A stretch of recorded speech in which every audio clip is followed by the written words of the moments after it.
Зеленый асфальтоукладчик продолжает покорять серпантин Джайрахского района, а вслед за ним растет и черная полоса нового асфальта. Строительство части дороги Нестеровская-Алкун-Таргим-Чми выходит на финишную прямую. Одну полосу всего участка дорожники уложили, сейчас дело за второй. Протяженность данного участка 6,9 километров. Уже проведены работы по устройству и укреплению земляного полотна.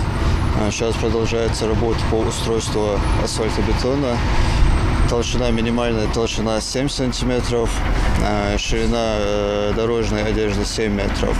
На таких крутых поворотах ширина проезжей части еще уширяется. Верница КАМАЗов не дает машине остановиться, только разгрузили один, как подъезжает второй. В кузове одного такого грузовика помещается около 20 тонн асфальта. Его хватает, чтобы проложить до 40 метров дорожного полотна. Умная машина под управлением оператора выдает определенный объем смеси, который нужно уложить. Укладка асфальта у нас планируется завершить уже завтра.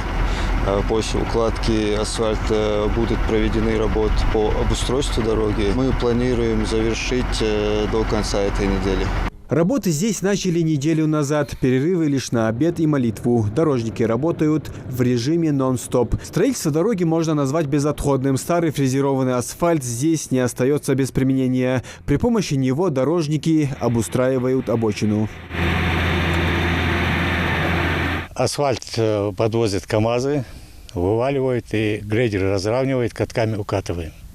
И он становится ровным, да? Он становится ровным, плотным, и получается отличная обочина. Новое дорожное покрытие успели оценить жители и гости Джайрахского района. А туристы могут не переживать, что, засмотревшись на горные и лесные пейзажи, есть вероятность угодить в дорожную яму. Ну, я в прошлом году приезжал, как такого не было еще строительства. А в этом году, да, вот я вижу, что хорошие дороги вообще, нормально прям.